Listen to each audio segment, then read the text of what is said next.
ನಮಸ್ಕಾರ ಎಲ್ಲ ರಾಷ್ಟ್ರ ಪ್ರೇಮಿಗಳೇ. ಇವತ್ತು ದೇಶದಲ್ಲಿ ನಡೀತಾರಂಥ ಒಂದು ದೊಡ್ಡ ಹೋರಾಟ, ನಮ್ಮ ಸ್ವಾಭಿಮಾನ ಬದುಕಿಗೆ ಒಂದು ದೊಡ್ಡ ಗೌರವ ಬಂದಿದೆ. ನಾವೆಲ್ಲ ನಮ್ಮ ದೇಶದ ಗೌರವನ ಕಾಪಾಡಬೇಕಾಗಿದೆ.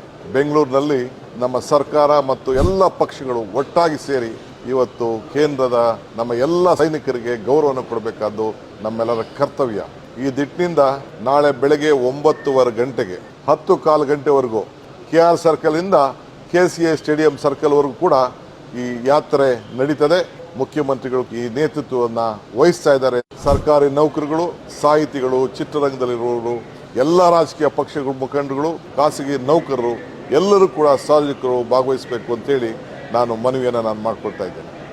ಇದರಲ್ಲಿ ರಾಷ್ಟ್ರಧ್ವಜವನ್ನು ಹಿಡಿದು ನಮ್ಮ ಸ್ವಾಭಿಮಾನವನ್ನು ಎತ್ತಿ ಹಿಡಿಬೇಕು ಅಂತೇಳಿ ನಾನು ಪ್ರಾರ್ಥನೆಯನ್ನು ಮಾಡ್ತಾ ಇದ್ದೇನೆ. ತಾವೇ ಆದರೆ ತಿರಂಗ ಬಾವುಟವನ್ನು ತೆಗೆದುಕೊಂಡು ಬಂದು ನಾವೆಲ್ಲ ಒಗ್ಗಟ್ಟನ್ನು ಪ್ರದರ್ಶನ ಮಾಡೋಣ ತಮ್ಮಲ್ಲಿ ನಾನು ಪ್ರಾರ್ಥನೆಯನ್ನು ಮಾಡ್ತಾ ಇದ್ದೇನೆ.